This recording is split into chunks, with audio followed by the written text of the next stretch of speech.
Pendant 3 semaines, 7 jeunes cuisiniers sélectionnés par les plus grandes écoles hôtelières suivent une formation exceptionnelle chez quelques-uns des plus grands chefs français. À l'initiative de l'Association pour la promotion de l'apprentissage de la haute cuisine, ces apprentis vont côtoyer les plus grands. Ils vont apprendre l'excellence au sein des brigades les plus prestigieuses. Bonjour, bienvenue à l'auberge de Lille. Ici, on observe, on analyse et on agit. Sois précis, je préfère que tu prennes ton temps. Ces jeunes cuisiniers ont été choisis par leur établissement scolaire pour leur qualité et leur motivation. Gabriel est élève du lycée hôtelier du Touquet. Pierre apprend la cuisine dans un établissement de Toulouse. Sarah est à l'école hôtelière Jean Drouan à Paris. Raphaël, brésilien, vient de l'Institut Paul Bocuse de Lyon.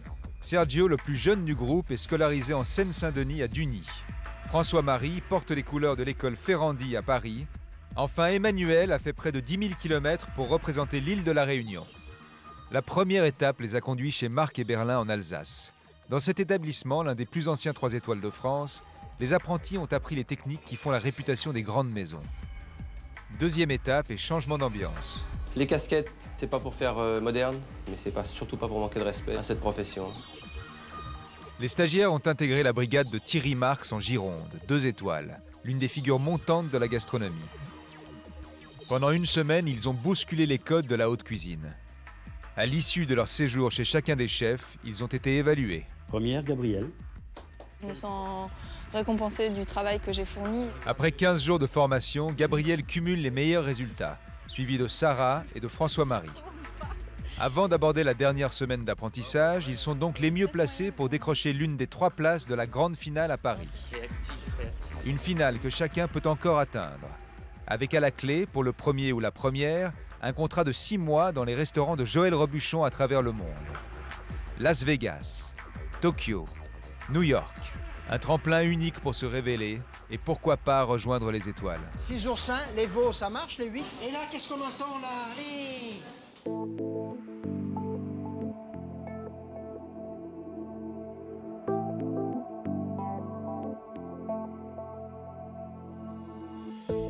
Les jeunes cuisiniers, accompagnés de leurs responsables pédagogiques, ont repris la route pour rallier la 3e étape de leur Tour de France.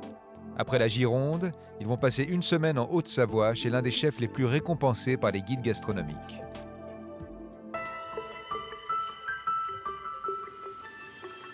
Nous sommes à Annecy, au-dessus du 2e plus grand lac naturel de France. Cette grande demeure bleue, posée sur les berges du lac, c'est l'auberge de l'Éridan, un établissement 3 étoiles dirigé par le célèbre chef au chapeau, Marc Vera. 2 angles du lac. Allez, on y va, on continue. Tiens mon grand. Le seul cuisinier auréolé d'un 20 sur 20 dans le guide Goemio.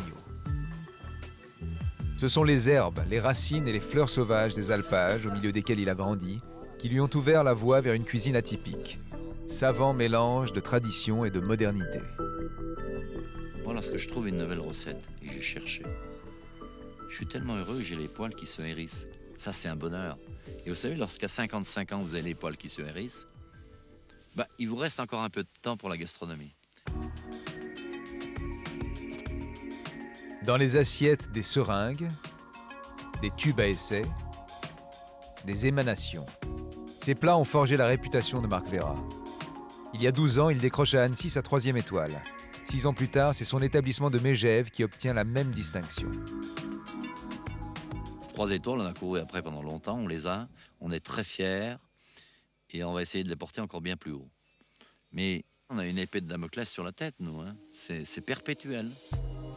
Les racines, végétales et familiales, voilà la force de Marc Vera. Fidèle à ses origines paysannes, à ses alpages, le chef au chapeau est un autodidacte. Renvoyé définitivement de 2 écoles hôtelières, il s'est fabriqué tout seul, à force de courage et de détermination. Reconnu aujourd'hui comme une figure de proue de la création culinaire, il est animé d'une intarissable passion qu'il veut transmettre aux jeunes générations. Quand on a envie d'y arriver, qu'on est accroché à quelque chose, qu'on est amoureux de son métier, qu'on est passionné, on peut passer partout. C'est ce que je dis à tous les jeunes. Soyez combattants, amoureux, passionnés, vous deviendrez un rouleau compresseur.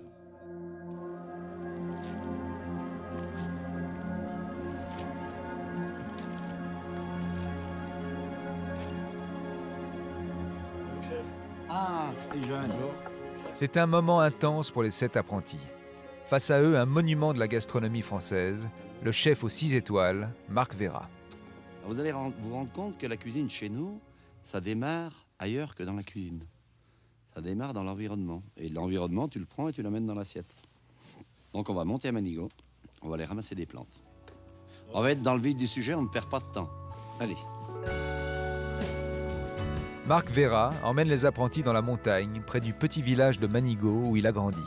Un parcours initiatique indispensable pour mieux saisir la philosophie du chef. Ici, c'est l'endroit où j'ai vécu en alpage avec mes parents.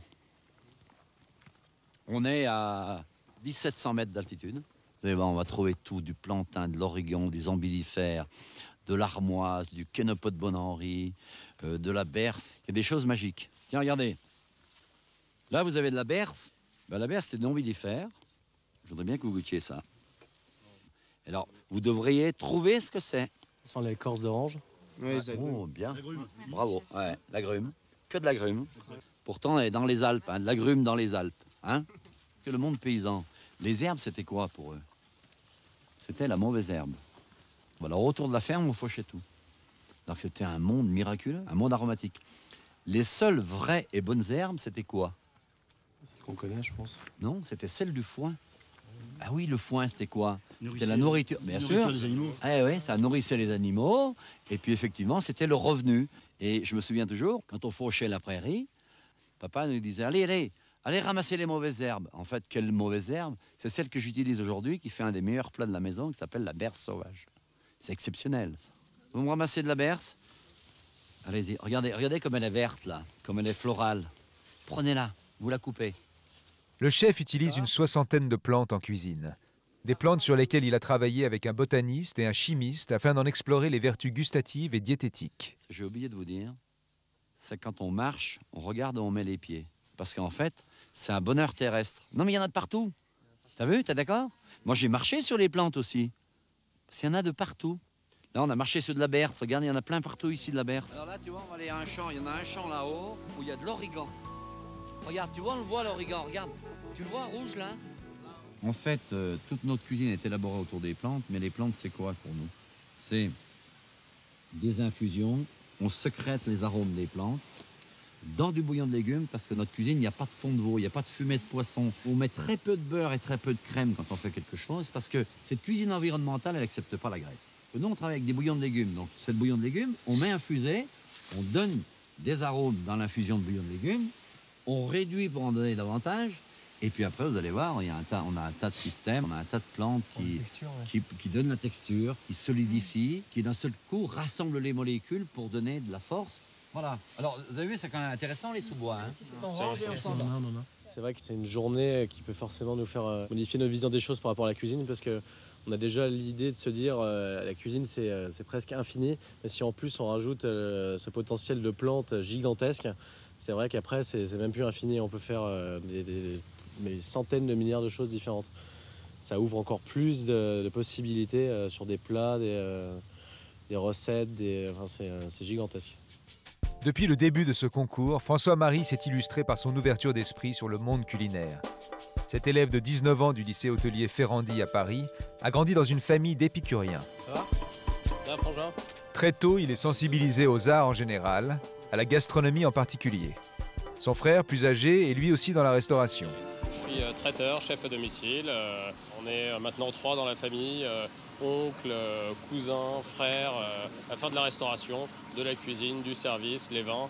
C'est notre vie. Sociable et généreux, François aime partager avec les autres sa passion pour la cuisine.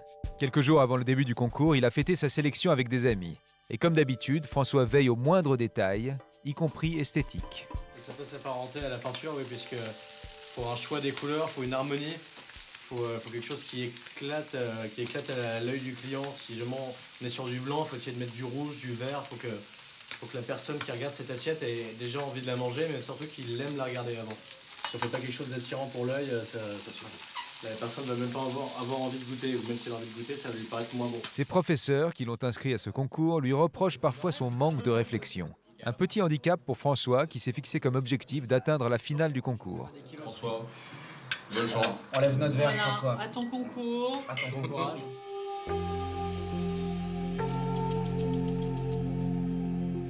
Ce matin, Marc Vera attend les apprentis en cuisine.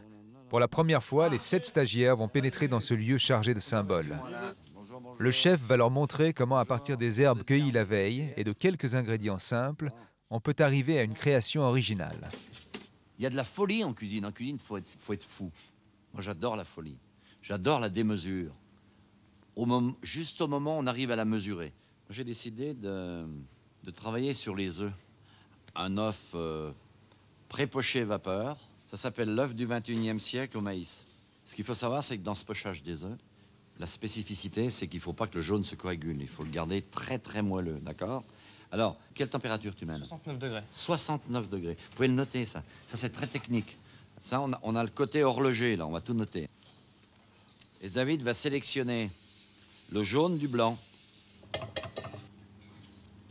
Et voici. Donc c'est-à-dire qu'on arrive sur un œuf qui est, on vous expliquait tout à l'heure, qui a une fine pellicule autour. Vous êtes bien conscients, les enfants, que vous ne pourriez pas le faire avec un œuf frais, ça. Oui, c'est sûr. Si, vous pourriez le faire, mais là, je vous dis pas, hein. Il y aurait de la casse, hein, d'accord? Voilà. Et c'est fini. D'accord? Donc je vous laisse faire. Voilà. Allez. On le fait glisser. On se dépêche. Voilà, très bien. Les œufs ont été cuits à 69 degrés pendant 12 minutes précisément, afin de créer sur la périphérie du jaune une membrane qui va le consolider. Il est donc plus facile à travailler. Voilà, ça c'est bien, ça. Deuxième étape, le chef et les apprentis confectionnent une purée de maïs. C'est que tu as des cuillères dans la maison, t'es pas obligé de prendre avec les doigts. Une purée dans laquelle ils ont dissous un gélifiant végétal. Vous déposez l'appareil maïs au fond du ramequin. Ensuite, vous prenez votre jaune d'œuf et vous le déposez, tac, au centre. Ensuite, comme ceci. Voilà. Pas trop, hein. Juste pour Alors, recouvrir le jaune. Vous avez compris le système? Les ramequins sont immergés dans un bain d'eau et de chlorure de calcium. La purée de maïs qui protège l'œuf va se solidifier au contact du bain de chlorure. Le cœur va rester liquide. Là, ça marche bien, hein. Ce qui est intéressant quand même là-dedans, cette forme. On retrouve le jaune, d'accord? Allez, on y va. Bon. L'opération la plus délicate, c'est le démoulage. Pour extraire la préparation, il faut permettre à la solution de s'infiltrer le long des parois du ramequin. Le geste doit être minutieux, il ne faut pas percer la coque. Tu l'as ouvert, là. Non, mais c'est tout à fait réparable, c'est rien, ça. Allez, c'est pas trop mal pour le premier, allez. On va faire abstraction. Parallèlement, Marc Vera et les jeunes cuisiniers ont confectionné une crème anglaise. Une préparation classique, du lait, du sucre, des jaunes d'œufs. La vanille est remplacée par une herbe ramassée la veille, le carvi. Ça, c'est la fameuse seringue. Il va se passer la chose suivante, c'est qu'on va remplir. Là, c'est pareil, ça, avec précision. Vous avez la limite.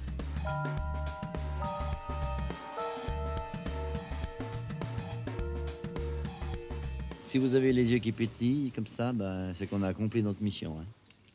Qu'est-ce que vous pensez de cette adjonction végétale dans le produit? C'est ça qui m'intéresse. Je trouve que ça améliore le goût du jaune d'œuf parce que les gens ils seraient assez réticents au début à manger un jaune d'œuf comme ça, qui soit pas amélioré, un peu cru au milieu. Et là, ça élimine pas le goût du jaune, mais ça l'améliore. Ça le parfume. Et toi alors? On sent vraiment tous les produits qu'on a utilisés. On sent le maïs sur la croûte. On doit retrouver les arômes. On ne doit pas tricher. Dans un plat, on doit retrouver les arômes, on doit redisséquer les arômes. C'est important. On se dit qu'à la base, bon, un œuf, des herbes. Moi, j'étais un peu réticente. Je me suis dit, ah bon, est-ce que ça va vraiment, enfin, à mes goûts, me plaire Et j'ai adoré. Enfin, le résultat final en bouche, c'est vraiment... J'aurais pu en manger au petit-déj. Enfin, c'est vraiment super bon. Et ce qui serait vachement intéressant pour la suite, vous savez quoi? C'est que vous imaginiez un œuf. Et puis demain, vous m'en parlez. Un œuf toujours dans le même style, avec un moule et... avec la même technique. Ouais, bien sûr. Bah oui. Je suis sûr que demain, vous m'amenez chacun un œuf. On engage les paris. Allez. Sûr? Oui, Sûr. Allez. Comme une équipe de foot. Sûr? Allez. Ah bah, toi, t'es moins certaine. Pourtant, on va avoir 8 recettes supplémentaires demain. 7 recettes supplémentaires. C'est génial, non? Les jeunes cuisiniers ont pris très au sérieux le défi lancé par Marc Vera. Leur journée de travail terminée, ils ont tous regagné leur chambre d'hôtel pour potasser et trouver la bonne recette, le bon mariage. Pour certains, la montagne et les alpages sont une bonne source d'inspiration. D'autres se tournent vers les ouvrages gastronomiques et Internet pour dénicher l'accord parfait. Moi, j'ai pas trop envie de reproduire la recette à l'identique, juste en changeant... C'est ça qu'il nous a demandé, hein, garder le même principe, mais changer seulement les bases. J'aimerais bien garder la forme ronde de l'œuf, après mettre une écume de cèpe. Ça serait blanc, l'écume de cèpe, c'est bien mixé. Et après mettre le jaune au milieu, comme ça on retrouve le faux plat un peu. Je garde plutôt des produits qui peuvent m'inspirer. Peut-être quelque chose avec la tomate et safran, un sabayon estragon, des lentilles, je sais pas. C'est rien que des idées comme ça. Il n'y a pas de recette prête là. Imaginons que je fais une espèce de béchamel et dans la seringue, on injecte la crème anglaise reblochant dans l'appareil béchamel avec l'œuf à l'intérieur. Ouais, au final, ça fait la sauce morne et le jaune d'œuf, la béchamel et c'est pas con. Ouais. Pour l'histoire de la crème anglaise, on met de la carvi. Je mets la caramel, tu sais, comme ça, c'est ce qui va faire. Pour Emmanuel, cet exercice sera peut-être l'occasion d'apporter une touche de métissage chère à Marc Vera. Emmanuel vient d'une île de l'océan Indien réputée pour ses paysages grandioses et sa diversité culturelle, La Réunion. À 21 ans, il est scolarisé dans une école hôtelière à Saint-Gilles. La cuisine créole, c'est vrai que c'est un plus pour moi par rapport à la cuisine française. Donc ça peut apporter pas mal de choses. Bon après, si je peux le faire, pourquoi pas leur faire découvrir la cuisine créole. Donc c'est aussi une culture que je peux leur apporter là-bas. Son goût prononcé pour la cuisine, Emmanuel l'a hérité de sa mère, cuisinière, qui l'a toujours encouragé sur cette voie. Chaque fois quand je suis dans la cuisine, il vient m'aider. Il fait la cuisine, apprend, il veut tout savoir dans la cuisine. Aujourd'hui, il a réussi de métier. Il passe au concours, il voit que tout ça marche, je suis fière de lui. C'est une fierté, mais bon, c'est émouvant en même temps parce que on a un poids sur les épaules et bon, se dire qu'on va représenter la Réunion, c'est pas tous les jours. À moi après de faire mes preuves et de montrer à la Réunion de quoi je suis capable.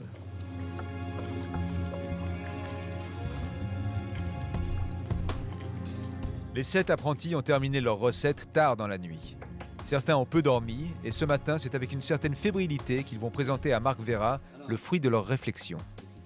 Rien qu'en cuisine avec lui, c'est déjà impressionnant, assez tétanisant, parce que c'est vraiment un personnage extraordinaire. Donc là, d'être seule face à lui, j'avais peur même, j'avais un peu mal au ventre. Alors, dis-moi. J'ai eu comme idée la fève verte, parce que j'aime beaucoup ce produit. Oh, ouais, c'est bon ça. Et la berce, parce que j'adore la sensation d'agrumes et d'amertume. J'ai associé la couleur. Et l'orange avec le vert, c'est joli aussi. Et en dessous, le jaune, un mélange de bouillon de légumes avec le jus de berce. Je suis persuadé que c'est un mariage réussi, ça. Merci, chef. Je suis sûr. En tous les cas, l'idée est super bonne. Ce qui est merveilleux dans la création, c'est qu'on a plein d'idées, on a plein de remises en cause, on n'est sûr de rien. La création, elle parle d'elle-même. Tu as des sauts d'humeur, d'humour, de remise en cause. Un jour, tu es au sommet du Mont Blanc, le lendemain, tu es dans la plaine. C'est ça qui est génial. Ah, Raphaël! J'ai pensé à faire l'appareil à reblochon et la sauce épière qui a les arômes d'humus de sous-bois. Oui, exactement. Tu pourrais faire un mélange métissé. Regarde, jaune d'œuf, reblochon, piqûre d'épière et mouillette au safran. Là, je te promets qu'avec la mouillette au safran, ça va être exceptionnel. Cette recette, je la garde. Quand un chef comme ça, il lit tes recettes et tu vois que ça l'a plu, ça te fait plaisir, quoi. Je veux dire, c'est quand même Marc Vera, 3 étoiles, et quand il s'enthousiasme avec toi, ça peut pas être mieux, quoi. Bonjour. Alors, j'ai finalement tilté sur quelque chose, mais assez tard hier soir. C'est un souvenir d'enfance. Mes parents mettaient un jaune d'œuf dans ma purée. J'ai pensé donc laisser le jaune d'œuf à l'intérieur. Tu me parles de mon œuf? Moi, j'ai fait un œuf autour de la saison d'automne. Un enrobé d'épières. Hein. Bonjour, chef. J'ai choisi de partir sur une gelée d'épières. Je l'ai appelé œuf des prés, parfumé à la caramel. Moi, j'adore tout ce qui est sucré et salé, quoi. Là, je suis encore sur un prototype. Prototype, j'aime bien. Bonjour, chef. Salut, Sergio. J'ai remplacé la crème anglaise au carvi par une crème anglaise à l'épière. C'est bien, c'est une bonne idée. Je peux vous poser une question? Pourquoi vous mettez un chapeau Ah, tu vois, regarde, là en face, il y a un tableau qui est peint, là, tu vois? Ça, c'est mon grand-père. Il m'a terriblement marqué parce que, naturellement, il avait un chapeau. Je sautais dans les bras de mon grand-père, je l'embrassais, et là, sur le chapeau, j'avais toujours un bouquet de fraises des bois qui m'attendait, Ça aussi, c'est tout un symbole, mais c'est le symbole de l'amour, avec un grand A. Il m'a fait embrasser l'amour, la famille, tout ce qu'on doit espérer d'une famille, et la nature en même temps. Moi, j'ai la chance d'avoir la même famille. Ah ben c'est bien, c'est merveilleux, c'est ce qu'il y a de plus beau. Voilà. Merci beaucoup, chef. Je t'en prie. En tous les cas, bravo. Ça fait plaisir des jeunes comme ça. Quand on a commencé à me parler de son grand-père, de sa jeunesse et tout, c'est vrai que ça m'a ému beaucoup. Donc. Il est où, Sergio? Ah, qu'est-ce que ça, Sergio? Eh, t'es plein d'émotions, tu vas être un grand cuisinier, toi. C'est bien. C'est bien. Quand le chef est venu me voir, il m'a un peu réconforté, il m'a pris dans ses bras. Donc déjà, c'est vraiment quelque chose de fort pour moi. Ça me donne vraiment toute la niaque qu'il faut pour pouvoir aller en finale, c'est sûr. Est-ce que tu es content de tes élèves? Ils ont bien travaillé? Ouais, je suis vraiment content. Ce qui serait drôlement intéressant, c'est qu'on sélectionne une recette là, de leur création. De leur création? Non, mais c'est sympa parce que si tu veux, à travers ça, je suis en train de me rendre compte que il s'est passé quelque chose. Quoi. Ouais, il y a eu un déclic. Donc, leur visite n'aura pas été inutile. Allez, Alain. Bon. Bravo à tous. Alain, il a voulu que je prenne une décision. Hein. C'est de ta faute. Oui, c'est de ta faute. Je suis responsable. Alors, que cette recette, on la réalise demain. D'accord? Il a fallu en prendre une. On a choisi celle de Sarah. Je ne m'attendais pas du tout que ma recette soit choisie pour demain. Et ça me fait plaisir que ça soit la mienne parce que je vais voir si c'est réalisable ou pas. Je suis impatiente qu'on commence la recette. La recette imaginée par Sarah va donc servir de thème pour l'évaluation de demain. Un bon point pour l'étudiante parisienne qui veut absolument conserver sa place dans le trio de tête pour aller en finale.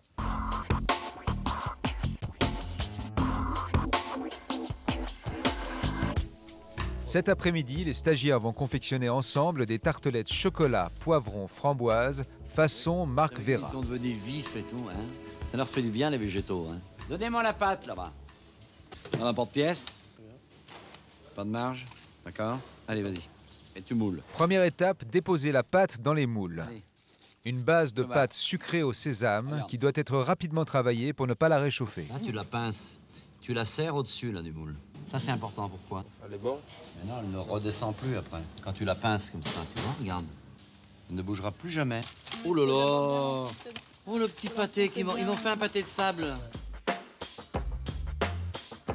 En garniture, pour les tartes, des framboises associées au poivron cru, finement taillées en brunoise. Tu ne pourras pas le retirer. Là, c'est pareil. Oh là là, oh là là, oh là là.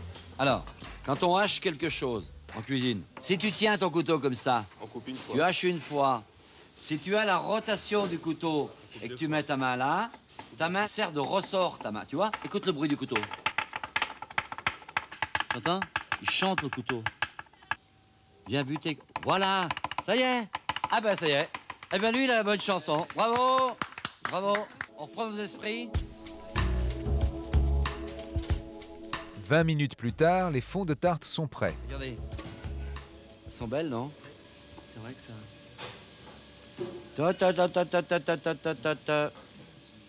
Vous avez vu que l'outil premier en pâtisserie, le premier geste que le chef pâtissier fait, c'est quoi? On pèse. Et voilà, on pèse. Peser, mesure, thermomètre, ça, la pâtisserie. Vous déformez une recette. Si tu en mets de trop, une cuillère à café de trop, qu'est-ce qui va se passer? Déséquilibré. Déséquilibré complètement. Il y aura plus de poivrons, plus de framboises. Le chocolat n'aura plus sa place. Je veux dire, 2-3 grammes près, ça paraît... Marc Vera s'efforce de leur transmettre rigueur et précision dans le travail. Oh là là, bravo! 2 précises. Hein. Les jeunes cuisiniers recouvrent les tartelettes d'une ganache au chocolat, sans crème, mais confectionnée à base d'eau, de sucre, de lait et de jaune d'œuf. C'est beau, hein, non? Tu te fous de moi, Gabi? Vas-y. Allez, non, ça suffit maintenant. Allez. Tu ne fais pas mieux, Gabi, mais... Et malgré tout, tout aussi bien. Hein. Voilà, c'est très bien. Voilà. 5 minutes de cuisson supplémentaire à 170 degrés suffiront à obtenir une texture crémeuse. On va attaquer les cylindres maintenant. Intéressant. Pour les cylindres en chocolat, le chef utilise de la glace carbonique, un réfrigérant solide à moins 80 degrés. Le chocolat pur, comme ça, on ne peut pas le travailler. Hein. Quand tu fais fondre du chocolat tout simple, comme ça, dans une casserole, si tu le démoules, Si tu veux l'arrondir même en tiédissant, c'est pas possible. Tu peux pas. Donc il faut rajouter ce beurre de cacao. Vous allez faire le geste, hein? Les tubes métalliques sont refroidis et aussitôt plongés dans le chocolat à 39 degrés. 2 secondes maximum, c'est le choc thermique qui va solidifier la matière. Oh, c'est hallucinant. Retire tout de suite. Oh, t'es passé rapide, Pierre. T'es en train de chauffer ton chocolat. Foutu, là. Non, non, non, non, le couteau dans le bon sens. Hein? Si tu ne vois pas la ferraille autour, là, tu n'arriveras pas à décoller. Regardez, il sort tout seul, hein. T'as vu? T'as la technique, déjà, hein? C'est bien, hein?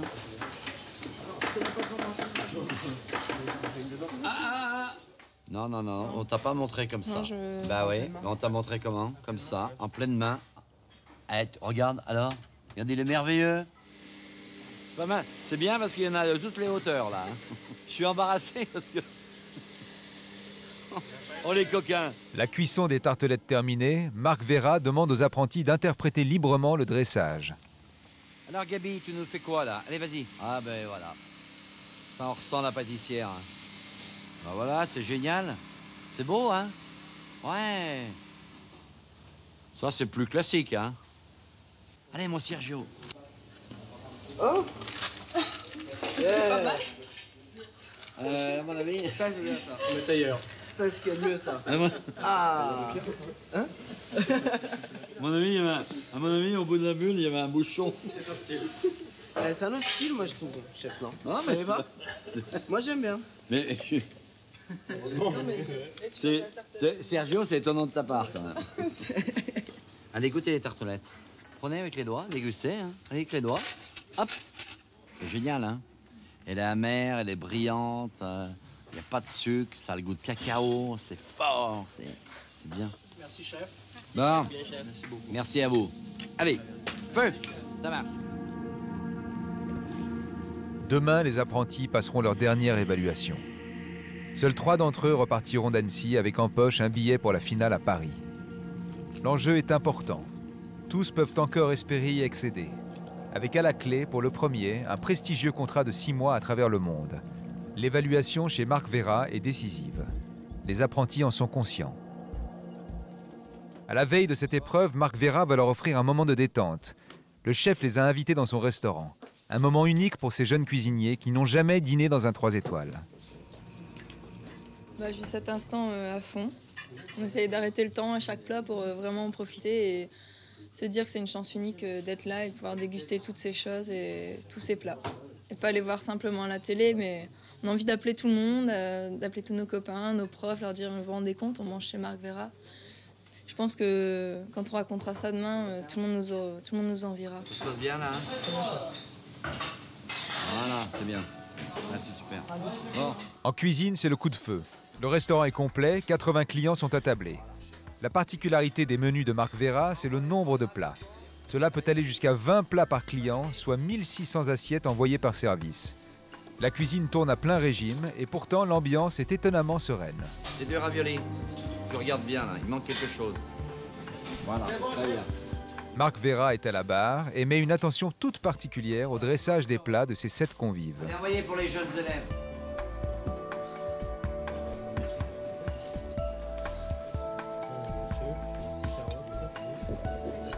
Ça, c'est un des plats qui caractérise le plus, si vous voulez, la cuisine de M. Vera. C'est très parfumé, très aromatique. Donc, il y a un petit ordre de dégustation. Là, vous avez ici une gelée de pommes acides. Et après, vous passez sur les 3 raviolis. Donc, carottes, concombre avec un petit peu de crabe au milieu. Et la rave avec la truffe. Donc, il faut bien suivre l'ordre, c'est important pour apprécier les saveurs. Voilà. Ça n'ose même pas manger. C'est marrant parce que tu ressens c'est comme sur la Granny Smith, la peau. Tu ressens quand même la chair, le sucre.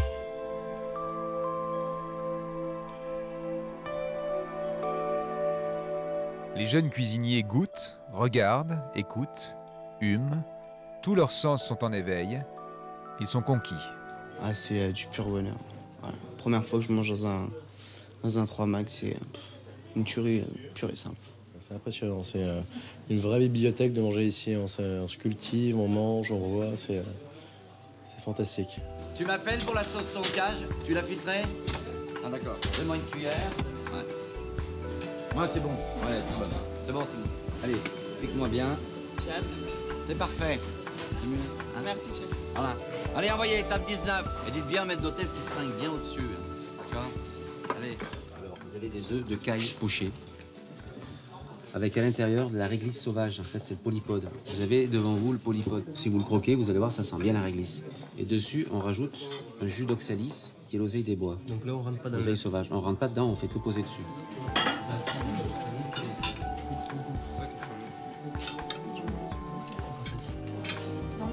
J'adore l'acidité comme ça. Oh là. Laisse tomber. Ça, c'est un beignet de pamplemousse. Donc, il est cuit dans l'azote. C'est que de l'eau, en fait, hein, sur lequel on a mis à infuser des écorces de pamplemousse. Avec de la muscade. Tu veux la meringue, il y a blanc d'œuf et sucre. Voilà, il n'y a ni blanc d'œuf ni sucre. C'est que de l'eau, hein, en fait. C'est une infusion. Prenez votre meringue. Allez, prenez-la avec les doigts et vous croquez vraiment un bon coup. Voilà. D'accord? Ah, vous avez vu, c'est très, très amer. T'as vu? C'est amer, amer. On est à la limite de l'astringence. Et là, maintenant, pire que l'écorce. Tu vas voir, vous avez de la fève de tonka. Oh. C'est la douceur même, c'est l'inverse. C'est vanillé abricoté. Le premier, il t'excite les papilles. Et le deuxième, t'as vu comment il est velouté, il est abricoté. Le deuxième fait passer le premier, donc finalement. C'est bien parce qu'ici, on mange, on fait de la science, on est dans un musée. Mais c'est un musée vivant, excusez-moi. C'est un musée vivant. J'ai jamais mangé comme ça. Des sensations que je connaissais pas, des couleurs, des formes. Jusqu'à la dernière touche, c'est parfait. Marc Vera nous a montré que pour lui, c'était très très important que le client, quand il déguste ses plats, il ressente vraiment le message qu'il veut faire passer et les valeurs qu'il a envie de transmettre par sa cuisine. Les valeurs de sa famille, des traditions, des produits du terroir, ça c'est important.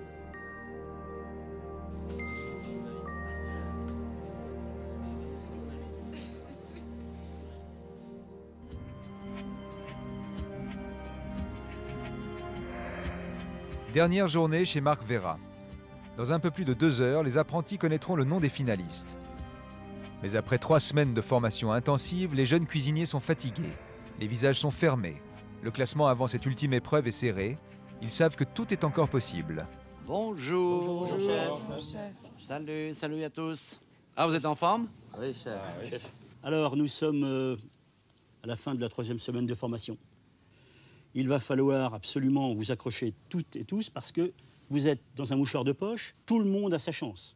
Chef, c'est à vous. Bon, alors, c'est un concours et moi, je trouve que ça va être très difficile. Le jury, il est composé de mon fidèle bras droit, M. Audibert, de David, mon second, mon chef pâtissier, et puis notre chef, Arnaud. Hein, vous avez appris l'œuf. Comment il s'appelle cet œuf? L'œuf du 21e siècle. Voilà. L'œuf du 21e siècle. Alors, vous avez proposé plusieurs recettes. Donc, là a été désigné l'œuf aux fèves et piqûres de berce. Hein, on se rappelle tous, la berce, c'est une plante qui a des arômes d'agrumes. Voilà. Donc, l'enveloppe sera à base de fèves et l'intérieur sera à base de berce. Donc, je vous ai fait la fiche technique exacte qu'on a vue ensemble. Mais nous allons être, malgré tout, dans la configuration d'un réel service. Bien sûr. Un vrai service avec votre travail, plus l'envoi, la réalisation, bien sûr, et l'envoi. Ça, c'est très difficile. Donc, vous avez une horloge. Vous allez vous y tenir parce qu'on a 2 heures pour réaliser la recette. Il ne va pas falloir faire attendre le client. Vous êtes dans un vrai service. Bien sûr. On ne va pas le faire attendre une demi-heure, 3/4 d'heure, parce qu'après, le client il est déçu. Hein, il faut le mettre en condition, le client. On est là pour le cocoter. On est là pour lui faire passer un bon moment. Et surtout un moment de plaisir. D'accord? Bien. Allez, on y va. Tout le monde repère bien son poste de travail et commence à s'y installer. Ici, je vous ai préparé la berce. Je n'ai pris que les fruits de la berce. Donc les fruits, c'est quoi? En fait, c'est plus aromatisé, c'est plus concentré, c'est plus épicé.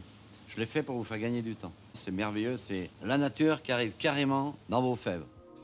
Muni d'une simple fiche technique, l'exercice s'annonce complexe. Cette préparation est très délicate, mais en plus, elle n'a jamais été réalisée avec ces ingrédients. Les 7 jeunes cuisiniers vont devoir la mettre au point. La cuisson était collective, mais maintenant, on est individuel, parce que maintenant, vous allez amener votre personnalité. C'est parti pour 2 heures d'épreuve. La première difficulté est d'adopter très vite la bonne organisation. Certains, trop stressés, confondent vitesse et précipitation. Résultat, une simple pesée peut se transformer en véritable casse-tête. C'est 5 grammes de bouillon de volaille? Ouais. C'est pas possible. Bah si. Vas-y. Remets. Bah si, hein, c'est ça. C'est le bouillon de volaille, ça. Légumes. Bah alors c'est quoi que tout à l'heure que t'as mis dans ton petit bol? Je me suis trompé. Il t'en manque par contre. Pop, pop, pop. Venez, venez tous ici. Et alors? Ah, c'est obligatoire, hein? Allez, on met les tocs. Tout de suite. C'est très bien. Là, j'ai la berce, c'est bon, c'est bon. Le 4 jaune, c'est là. Le sucre, c'est avec le sel, c'est avec ça. Ça, c'est bon pour la crème anglaise. Avant de se lancer tête baissée dans sa préparation, François, souvent désorganisé, tente de trouver la bonne méthode. Geste précis et déterminé pour Gabrielle, l'étudiante du Touquet veut absolument conserver sa première place. C'est pour anticiper. Non, Pour d'autres, ce début d'épreuve est plus laborieux. Que cherches-tu, là? Mon sel et mon sucre. Ton sel et ton sucre? Ouais. Opération délicate pour Sarah. Elle clarifie les œufs, ce qui signifie séparer le jaune du blanc. Et visiblement, ce geste est mal assimilé. On l'a fait hier, ça, hein? Oh, la merde, la merde, la merde, la merde. Je fais merde sur merde, hein. Eh oui, cassé. J'ai fait mes grammages et tout, et à un moment, je me suis trompé parce que j'avais fait la crème anglaise d'un côté et en même temps, je faisais l'appareil. Et par rapport au stress et tout, bon ben, je me suis trompé et j'ai mélangé l'appareil avec la crème anglaise. Donc quand je m'en suis rendu compte, j'ai dit mince. Donc j'ai dit recommencer. T'as tes pesé pendant le Ah non, j'ai plus les peser justement. En fait, j'ai tout mis. Ah, t'as tout mis comme ça? Voilà. Bah, pourquoi? C'est pas... Le stress. C'est pas ce que je t'ai appris. Mais non, mais, Non, mais calme-toi. Non, non, mais attends. Reprends les choses individuellement. C'est ce que je vais faire. Cool, cool, cool, cool.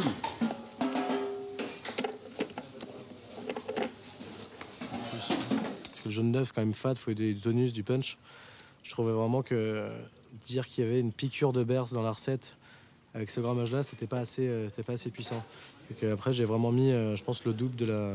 J'ai pris une poignée, j'ai même pas mesuré, j'ai balancé, j'ai mixé, j'ai regoûté, et là, ça m'a. J'ai bien senti l'orange coffee comme il fallait. Et là, je me dis là, normalement, ça sent la berce.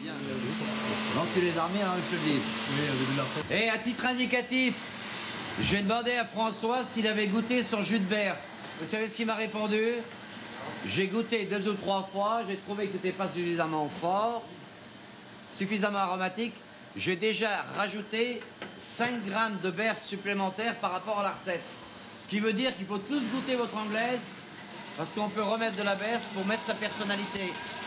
Sergio perd du temps avec un mixeur récalcitrant. Putain.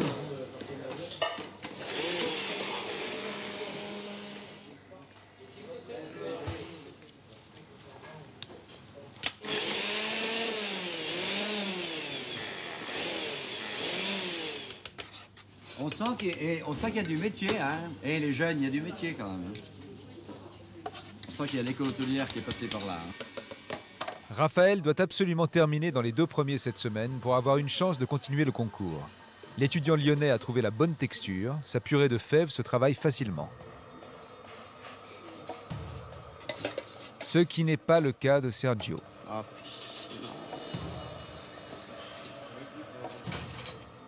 l'appareil il est pas assez liquide et les œufs ils vont jamais tenir dedans en fait. Allez, dépêche. Sarah enchaîne les maladresses. Angoissée à l'idée de perdre sa place en finale, l'étudiante parisienne multiplie les erreurs. Non, non, non, non. Bah, Sarah. Ah oui, qu'est-ce qui pardon, t'arrive? non, je suis perturbée là. Bah, bébé, je t'en N'importe quoi. Allez, ne stresse pas, c'est bon. On est dans les temps. Ton appareil est très bon. Tout va bien. Faut que tu réfléchisses, parce que là, tu me mettais par contre l'appareil sur le jaune. Alors, N'importe quoi. imagine-toi le démoulage. Ouais, je faisais n'importe quoi. Ah ouais, ah ouais.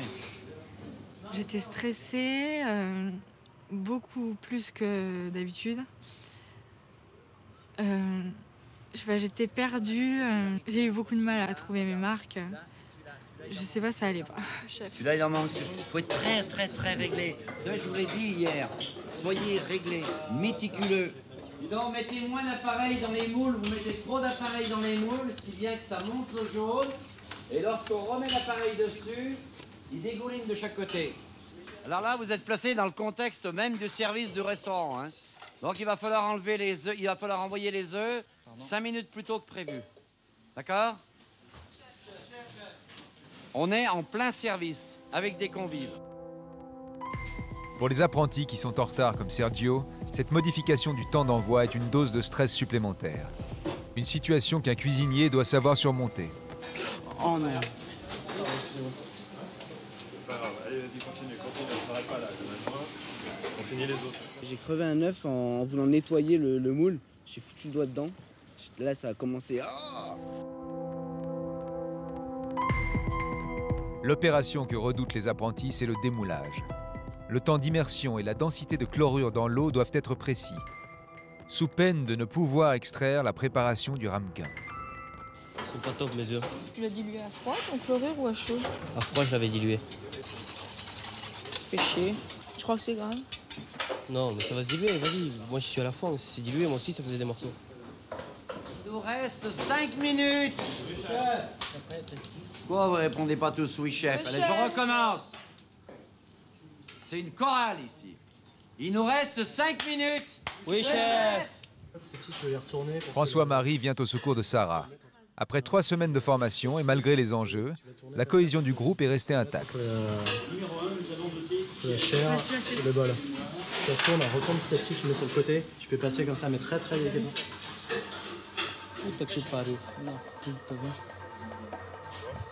Non. Ouais. Raphaël, jusque-là très à l'aise, est lui aussi en difficulté sur le démoulage.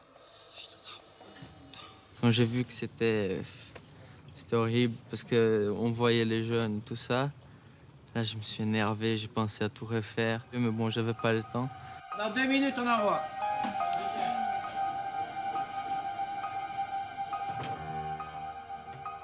Le jury se met en place. Les apprentis sont au dressage, mais l'opération de démoulage tourne pour certains au cauchemar.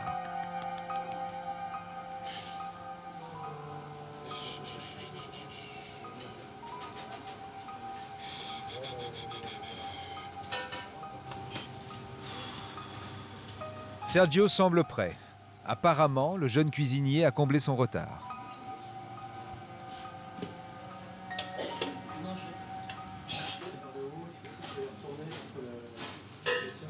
Nous allons noter donc Gabriel. L'œuf aux fèves, piqûre de berce. On sent la pâte du pâtissier, là. Hein? J'ai dit que je voulais de la rigueur. On est à 6,5 de berce. Vous êtes à combien, là? 5. Donc là, il faut noter tout de suite. Hein. Au niveau des seringues, j'ai eu du mal à m'en servir et à les régler à des niveaux identiques. Et qu'il aurait fallu servir exactement la même chose à chaque convive. J'aurais voulu un peu plus de punch sur la berce. Hein. Ouais, ça manquait de punch. Numéro 2, Pierre. Oui. C'est ça? Oui, chef. Voilà. On sent la berce. Attends. Tiens. Incroyable. Numéro 3. Oui, chef. Au niveau des arômes, on se rapproche. La berce, c'est bien. Hein? La berce, c'est pas mal. Plus de berce que les autres. Ouais, ouais, peut-être. Peut-être que c'est mieux assaisonné. Numéro 4. Oui, j'arrive. On sent qu'il y a de l'envie. Hein. C'est pas mal. Il y a des fèves, il y a des gouttes, il y a... Hein? Il y a de la recherche. Non? Raphaël. Ah, il y a une coupure, Raphaël. Oui, chef. Hein?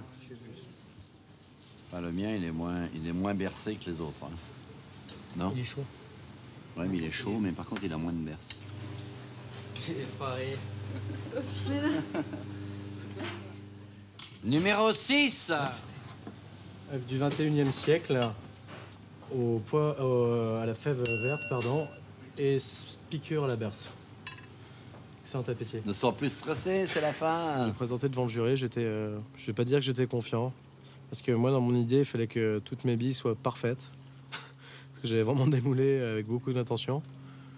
J'ai pris du temps à le faire et j'étais très énervé du fait d'avoir, je crois, une ou deux billes qui étaient légèrement fendues sur le côté. Je voulais vraiment que la pastille soit lisse, ça soit nickel. Ça m'a frustré. C'est pas mal. Ah. Y a pas... Ah ouais. Il n'y a pas de sel, mais là, je suis surpris parce que c'est... Ça développe derrière, hein. Je sais pas vous, hein. Numéro 7. Sergio. Le chef, c'est mon chef. J'ai percé tous les œufs. Je réussi à en récupérer plein.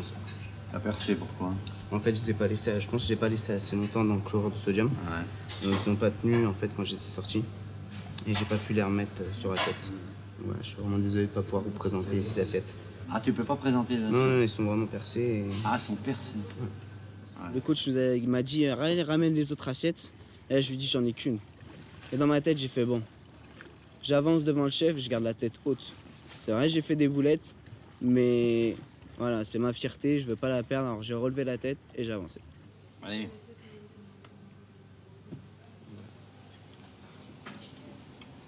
Oh, c'est de la folie, c'était un des meilleurs. Le gamin, il dit, je peux pas présenter les assiettes, c'est bon.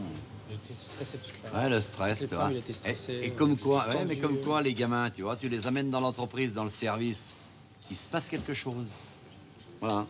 C'est pour ça qu'il faut une zone d'accompagnement, parce que les gamins, ils perdent tous leurs moyens. Ils arrivent dans l'entreprise, il y a un service, on est au fait du sujet, paf, on perd tous ses moyens. Voilà. Ah, je suis... ça me brasse. Ça me brasse, ça. J'aime pas ça. Bon, allez. Fin de la délibération du jury. Avant de dévoiler les noms des 3 finalistes, Alain Lecourtois et Marc Vera vont annoncer les résultats de l'évaluation.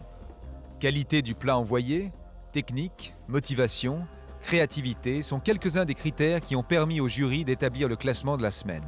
Grand moment pour moi et plein d'émotions. Il y en a 3 qui vont en finale à Paris. Il va bien falloir faire, bien sûr, le choix sévère des notes, mais il est là. Je vais donner le palmarès de la semaine du chef Marc Vera.